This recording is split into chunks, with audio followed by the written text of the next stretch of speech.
Hey y'all, what time is the live show? It is right now. How you guys doing?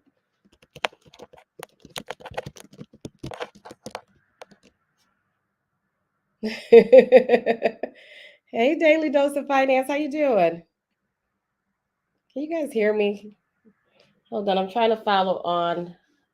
This is my first time doing this, so it's a learning process. So I'm trying to follow on a separate screen here. Can you guys hear me though? Looks like it.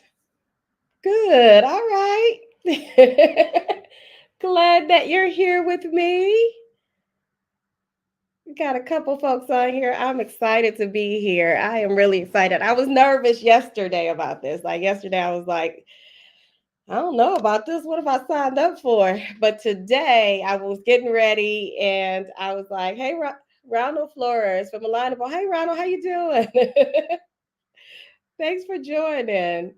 Thank you. I appreciate it. I do. Daily Dose of Finance. Let me follow back too, because I think I saw your name this morning when I was going through the feed. So nice to, I'm going to check out your page and definitely look forward to sharing some information. I am Katrina Martin.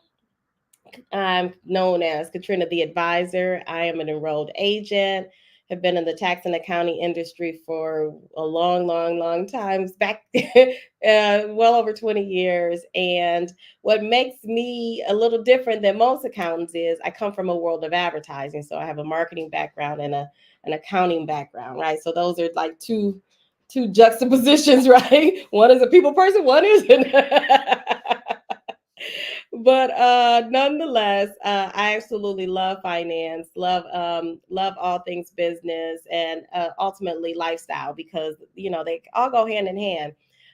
One of the things that I wanted to share with you guys is a couple things. I wanted to share. My insights on things, my perspective on things. Is my perspective in alignment with everybody else's? Maybe not, maybe it is. But just to give you my position, and then I'd like to be able to support my position. Like if I'm saying that I feel like the sky is blue, why do I feel like the sky is blue? I'm not just going to say that. This is just because I said so.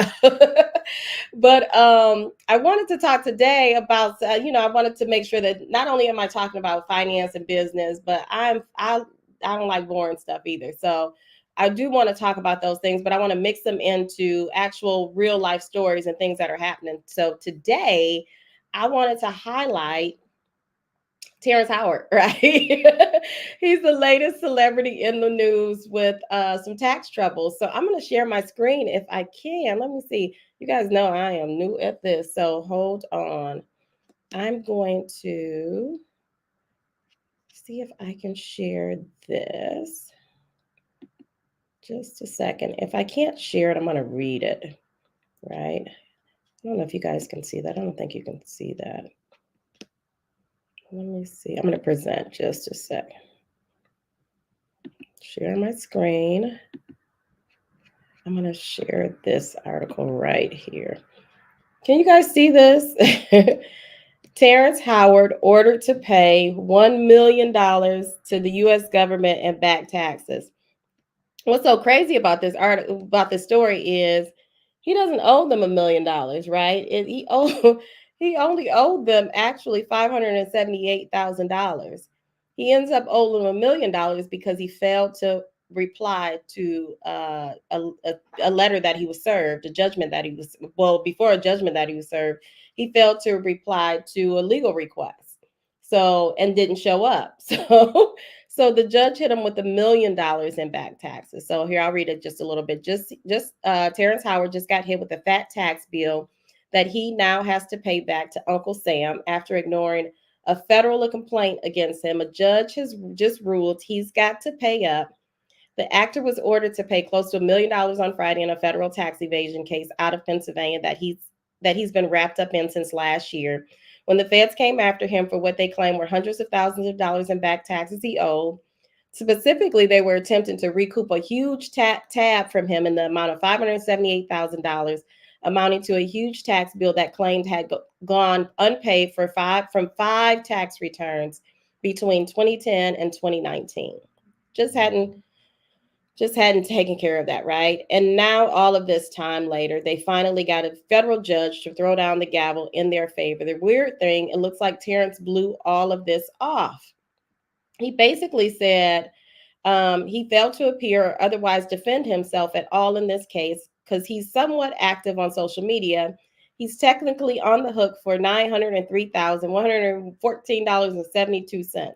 Now, he's saying that he shouldn't have to pay this because of he is a descendant of a slave and it should be covered in reparations.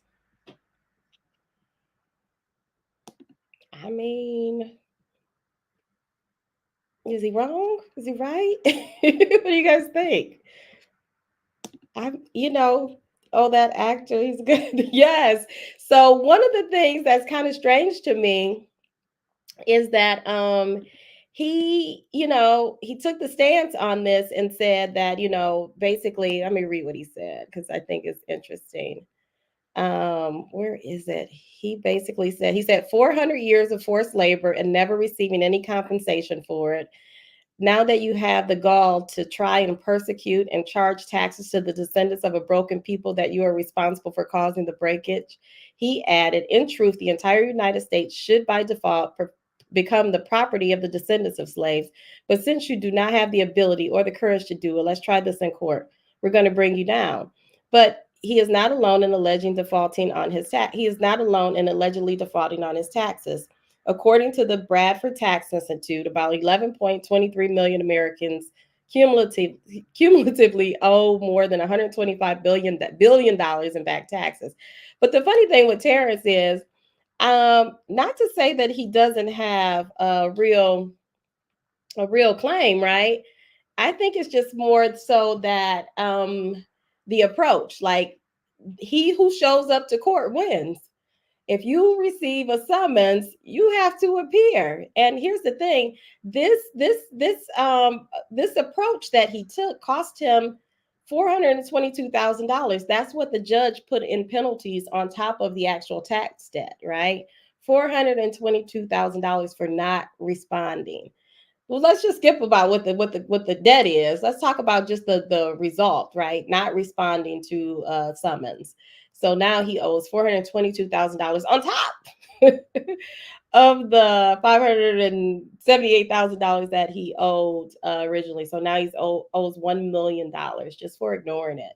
And it's a judgment. So can he fight it? Absolutely. But could this have been made a lot easier?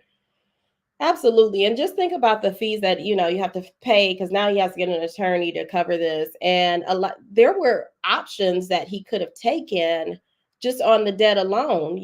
There were some things that he could have done. When you owe the IRS, there's solutions. They don't just I mean, they do try to make they do try to make examples of celebrities from time to time, but for the most part, what'd you say, Daily? What'd you say? Need blood tests. If he can prove it, that meant the government can get any tax to anyone because American Indian and Asian can say that too. Absolutely. I'm not. Here's the two things I'm not gonna even. If he's right in his stance, because hey, I got my opinion on it. Two things I won't talk about: politics and religion. People are passionate about those things and they do not waver. And so but I think the biggest thing for him is that I think the whenever somebody else has something that happens to them, we should try to see what we can deem as a lesson from it. And so two things I pick up from this particular situation: one thing is um never ignore a summons, right? It costs you way more money, and sometimes if you just go, you can buy more time. Go to the hearing, you can buy more time even if you're not ready, right? Because even if you're right, if you don't show up, you lose automatically, right? It's not even a question of who's right, who's wrong. If he who shows up wins, right? And if both show up, then you have an opportunity to lay out your claims. I think the other point to know too is when you put your head in the sand on something, it doesn't mean that it goes away, right? Like he ignored this bill that builds up every day.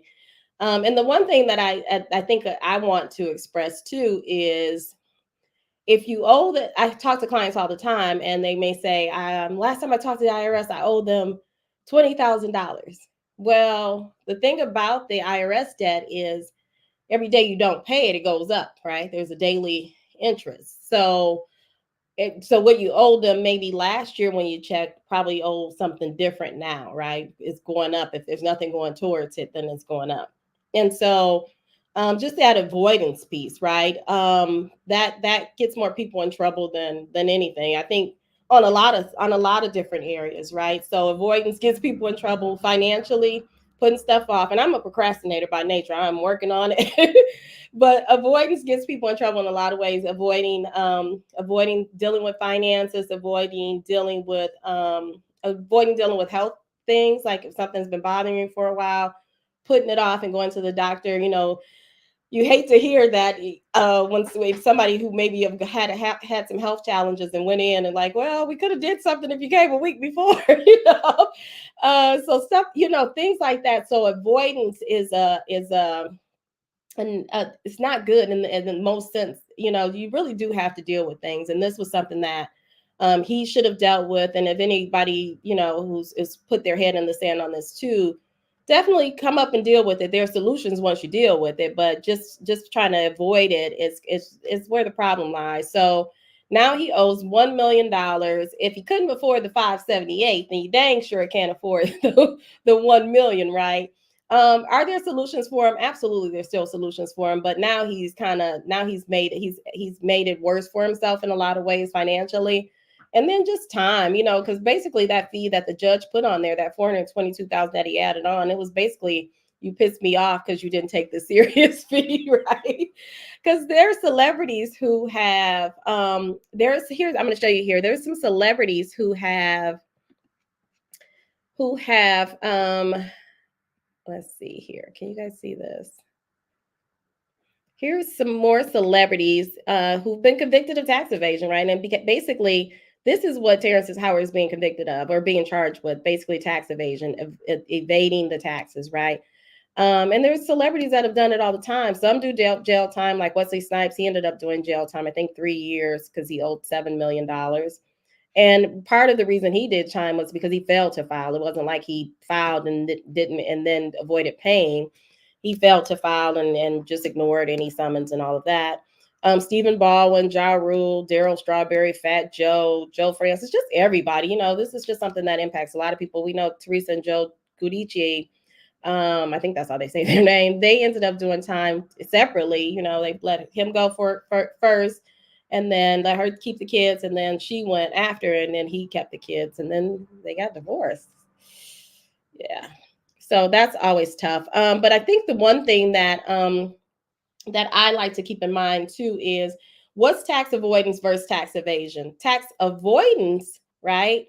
Avoidance is legal. It just means that you're trying to reduce your taxes. You're trying to find legal loopholes. You're trying to find additional credits. You're trying to find different deductions.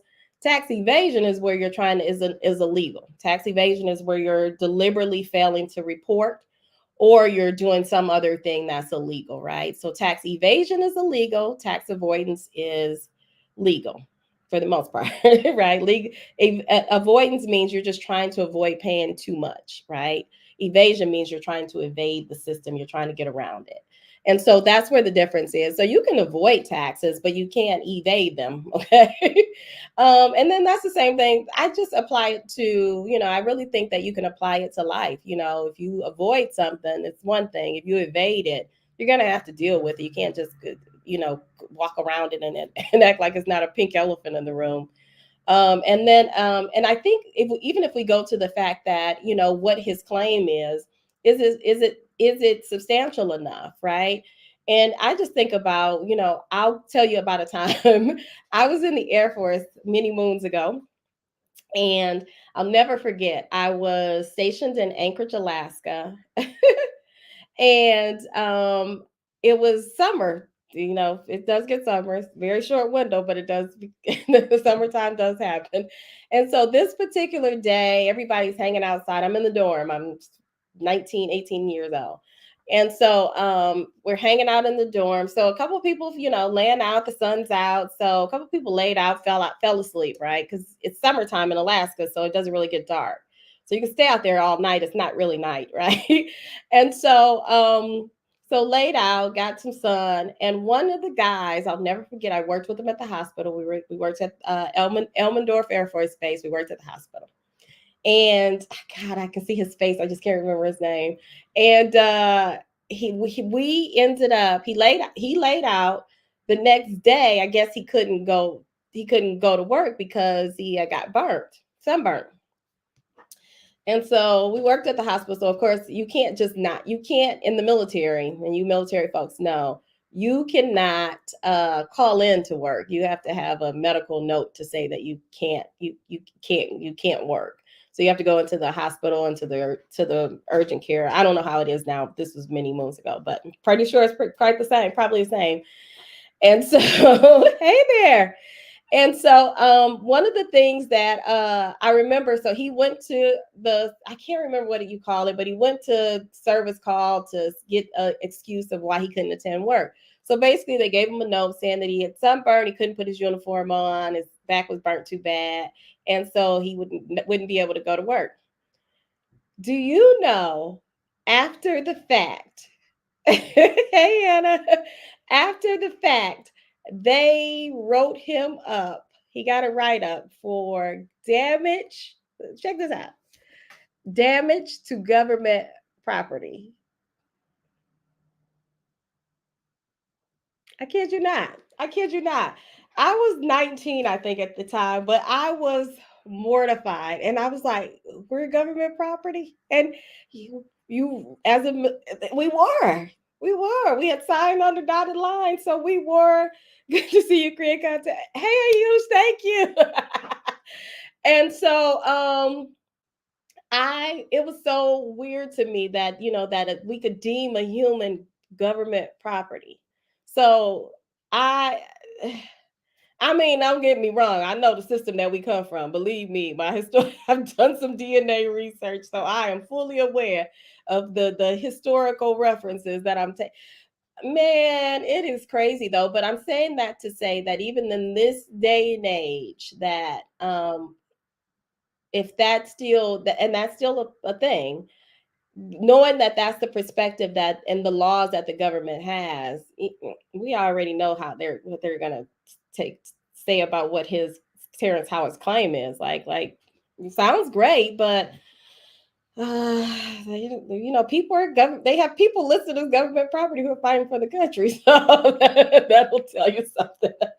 But that was always interesting to me, and I was so young. And when you're joining the military, you don't read the dang on contract. You just say, I'm going away from home and I'm going to travel the world.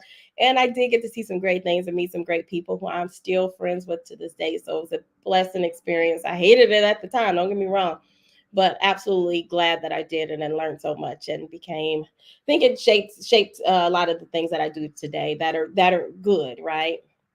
But I do say two things that I want to make sure that I'm sharing on this channel is um, the actual story, what's actually happening, and how things are kind of panning out, and then just my take on it. Right? Like, is my take right or wrong? No. Do you have to agree? Absolutely not.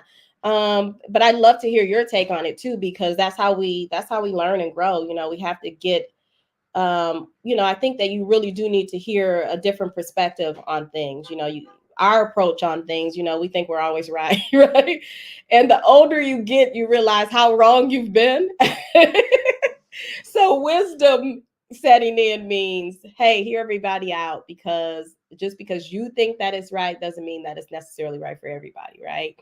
But I do want to make sure that you guys, if you have, and I'm pretty sure that Terrence Howard and most people that avoid taxes or evade taxes in some ways, sometimes it's because they may have, and I'm sure in a lot of times in these celebrity cases, they say that they had people on their team who was supposed to be taking care of that for them, and they were dropping the ball, and it may be years. And I know that's one of the things that Fat Joe said about his case too, that he had people on his team who were supposed to be managing those things. He's out making the money, and they didn't do what they said they were going to do. But that just lets you know, no matter who you are, how big you are, you still need to be, you're still responsible ultimately for your own, taking care of your own business in a lot of ways. And just even if you have, even if you have people in place that are supposed to be taking care of those things for you, you really do have to validate that all of those things are happening and review them, and don't have just people having all types of power of attorney on you and having signing rights on your behalf without understanding that maybe this needs to go through a few hands before it's approved. Or you just have to put systems in place. Can you sign as a celebrity or as somebody who's wealthy? Can you do, if you're busy all the time, can you sign everything, every document that you have? Can you sign for everything? Probably not. But you can have systems in place that say if anything over this dollar amount needs 2 approvals, anything over this dollar amount needs 3 approvals. You just have to bring some corporate structure in, because that's how it works in the corporate world, where if it's petty cash, then of course you as the account director, account supervisor, whatever, can sign for it, or account manager can sign for it. But if it's greater than 10,000, if it's greater than 50,000, if it's greater than 100,000, then you need more approvals on that. And just implementing systems in place that you can help to better manage your and protect yourself. That's really what it's about. It's really about protecting yourself.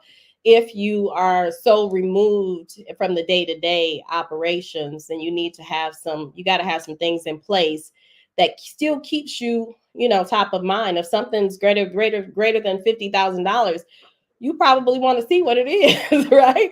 Because people could be really living off of you if you're so removed from things. I've watched them. I love the show American Greed. And it's always so baffling to me. And it is greed. A lot of times it takes all those people down. It's greed. Things work out for them for a long time, and they may be on the right path for a long time, and then they just go left. It's out of nowhere, they go left. And it's like, wait a minute, what just happened? So, making sure that you have the right people in place, the right systems in place, because, things happen to people. People may have good intentions and be good, but something may come up in their life and they go left, right? So you do have to have you have to have systems in place to protect you from human things that humans will do. Because life life be life, and so you really do have to protect yourself. And ultimately, no matter how many people you have that work for you or that you support you, it's your name on the paperwork. And I don't care what income level you're at. If you're at a $10,000 tax return or a $10 million tax return, and when you sign that, you're basically signing a contract. Even when you electronically sign it, you're signing a contract saying that you understand what's on there and it's accurate.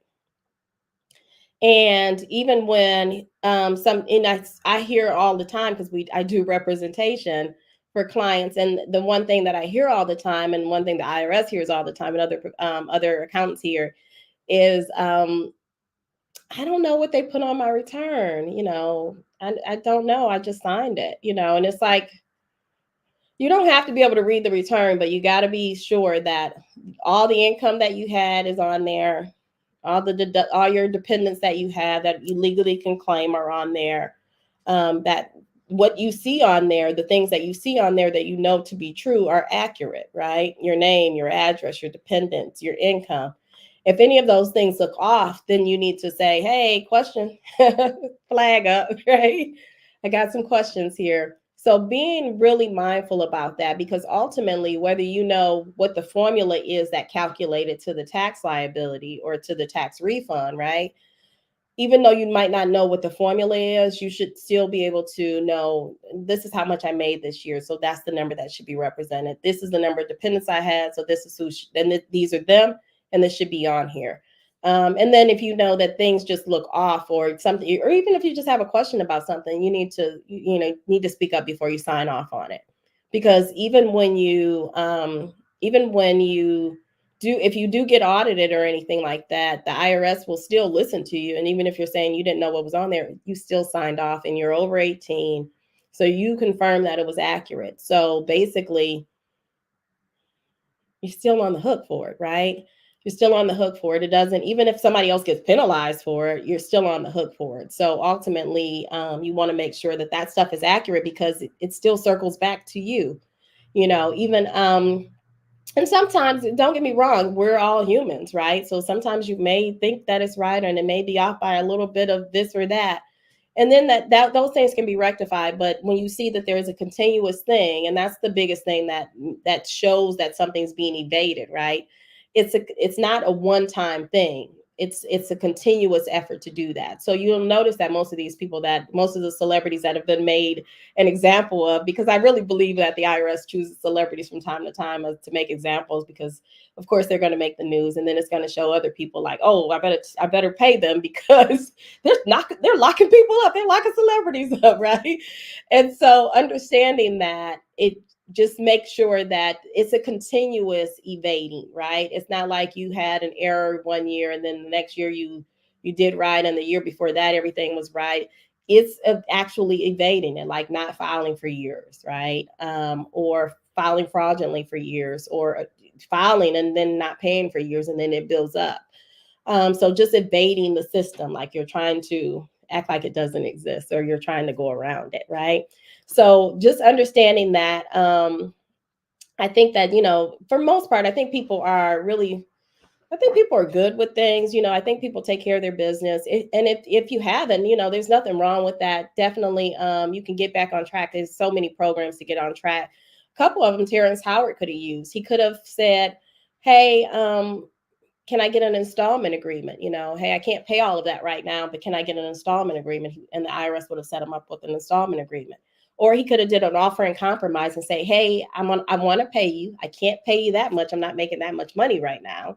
So, but here's what I can pay you. Can we do that? That's what I want to make this offer. And he could have gotten probably a lesser amount than the 578. Now it's at a million, right? He could have said, hey, I can't pay you right now. Can I pay you this? And they would look at his finances and say, like, yeah, he's not making that. Yeah, let him pay this. Or he could have said, I'm not making any money right now. I can't pay you anything. And he could have gone into not collectible status, right? Currently not collectible.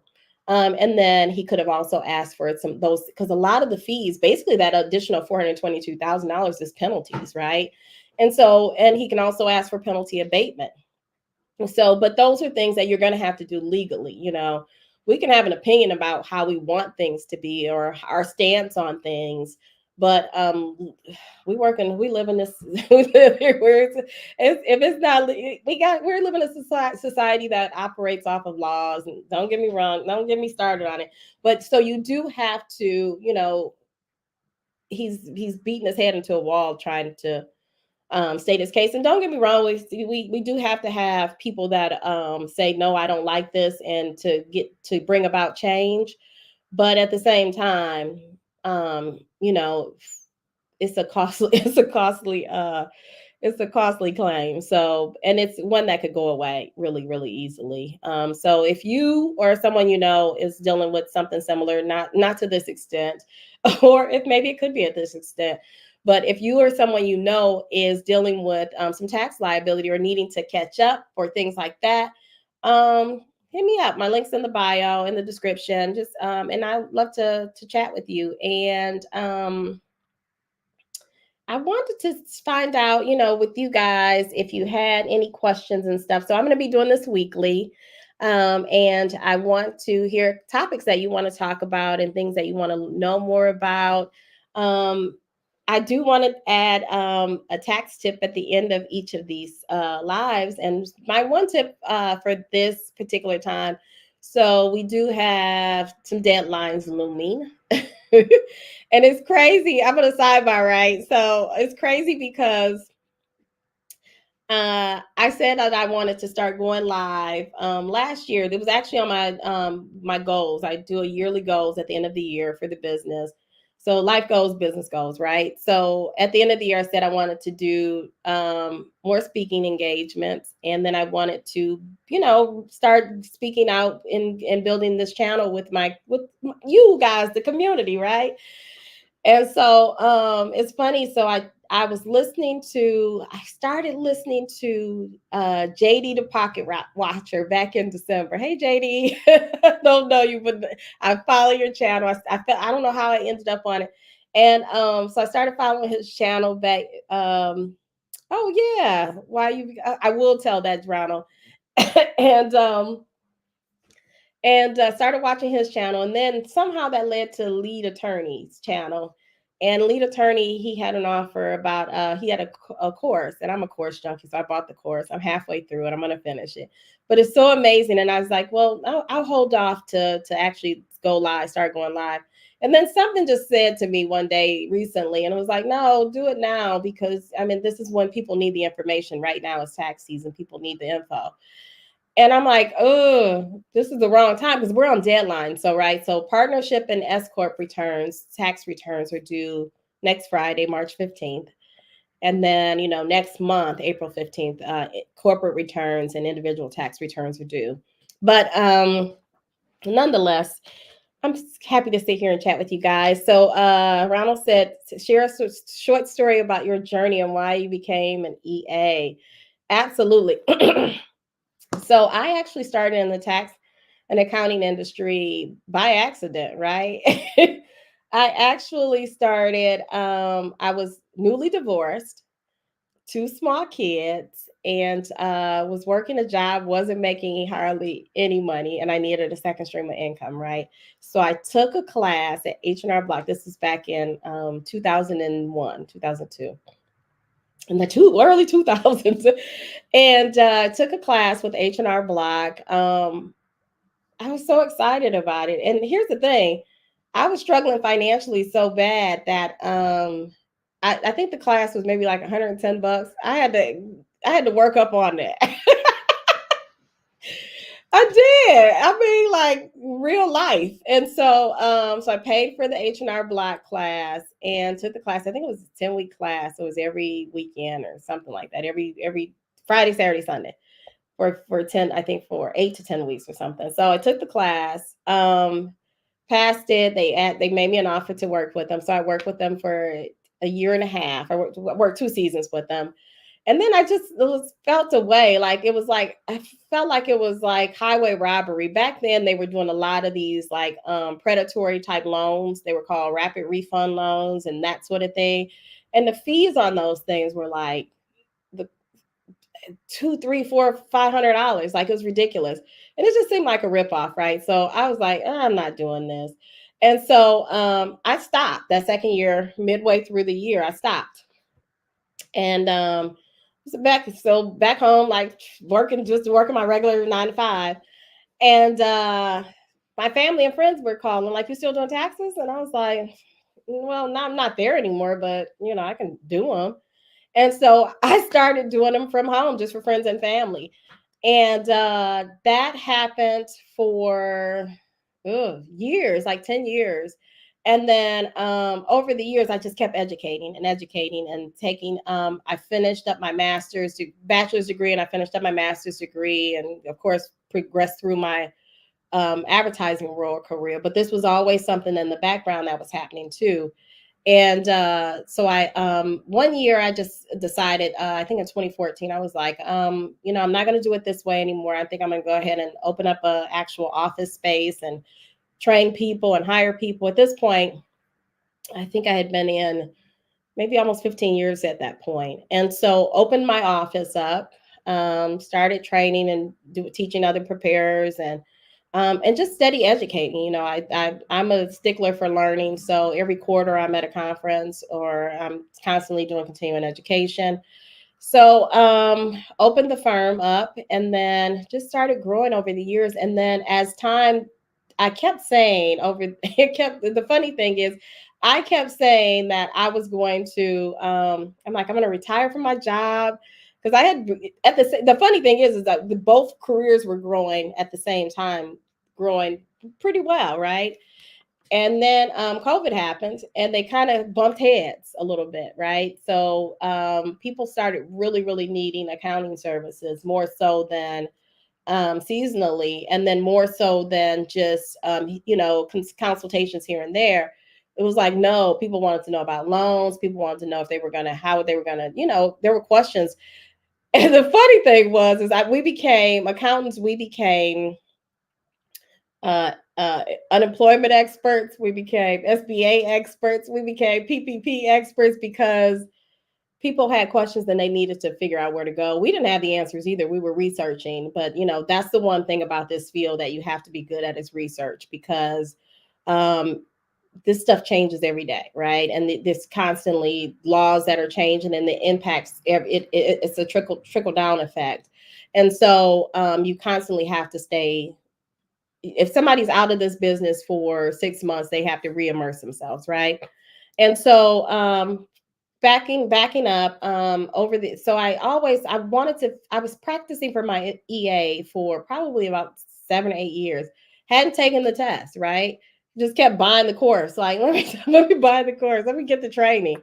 And then during the I think I just one day just said, let me finish this. Let me knock this out. Because and so I finally did, and it was a really, really good experience because it was challenging, and but I took a course and I met some accountability partners in that course who are my girls and my friends to this day. And I mean, some I talk to every day, like every day. Hey Rolanda, hey Toya, hey Brianna, hey Takara. I speak with every day because I've grown in this space, and it was the coolest thing. And it's so fast forward. So at so when the job and my business were kind of running head to head, I had to choose, right? It was time to make a choice. And it was like, do I stick with I can't juggle anymore. There's not enough time in the day to keep juggling. And I was like, I got to choose my business. It needs me more than anything. So I quit my job, which was crazy to me because I worked so hard to get to that level and in corporate America. And but it actually benefited me. I don't think there's ever any mistakes in life. I think that everything works out exactly how it's supposed to, because I think it really helps me in my business because when I talk to clients and things like that, they're like, "Oh, you're not like most accountants," and I'm not, because I'm actually a people person. And I'm not going to say that because I'm both sides, right? Because I get excited at tax conferences. I get excited at learning about tax plannings, and I do. And so I'm a social geek, right? I think that one of the things that wish some things you wish you'd done faster, but I don't think that as time goes on, I'm like, no, it happened everything happened exactly how it was supposed to. So got the EA, trained some other folks, but I feel like my skill set actually was advanced because of the career path that I took, because they were running kind of in tandem. So I'm able to use some of my practices that I learned in corporate America in my practice, right? And I'm able to use that working with clients because I treat clients in the same way that I treated my corporate clients too, right? So and then I help manage their finances. So I've managed million and billion dollar budgets. So helping people manage their budgets is pretty straightforward because of the things that I've had to manage in the other spaces. So I've worked with clients like Ford Motor Company and Mercedes Benz Financial Services, PF Chang. So work with some pretty heavy hitters. So that helps me in working with real estate investors, small business owners, short-term rental owners, just regular individuals, and everybody gets the same level of service. I think that's the difference for me. That's why the firm is called Wow, and because we definitely try to give people the wow factor, because you get treated like you're $1 million client even if you're $1,000 client, right? Or $100 client. So I think that that's the biggest thing is I actually truly love people, and I love to share and add value to people. So I think that that's one of the reasons I'm doing this channel. I really do want to build a community where you feel like you're getting bring your skill and fire to see the true value. Oh, thank you, Ronald. I appreciate that. I really do. And I think the biggest thing for me is being able to share. The one thing, and like I said in my promo for this live today, I said the one thing that I wish that I had growing up was somebody that just was really financially literate, that I could have saved some falling through some things, right? Don't get me wrong, it's good I fell through because I learned a lot. But if somebody can hit the easy button off of your knowledge, then you're place here on earth is you add value to the earth. Um so things like, like I said, the one thing that I learned about the home buying process because I got my real estate license, and ended up just kind of falling into it, right? But some people don't have that experience and don't have the don't see outside of their 10-20 mile radius. So to be able to provide some value and add some clarity for people is really important to me. And I think the one thing that each one teach one, and that is really really true.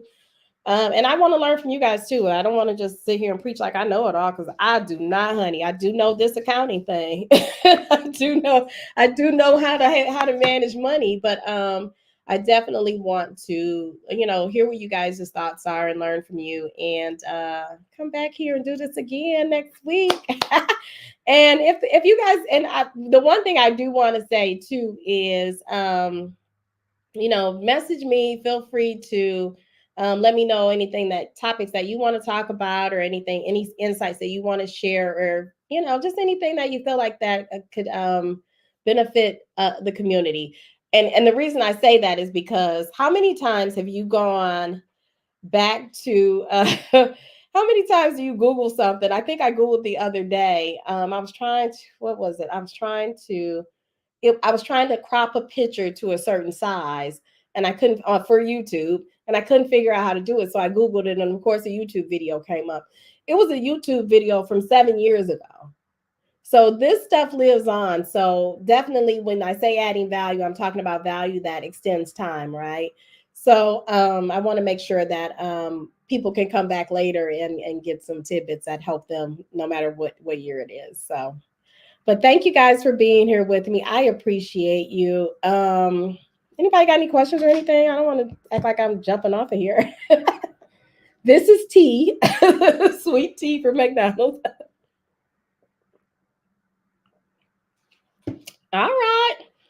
Well, I'm glad you guys were able to attend with me. I appreciate you. I'll get better at this. Oh, thank you, 50 Plus Life. I'll get better at this as we go. This was I was like, how do I do this? How do I do this? I haven't finished the training yet.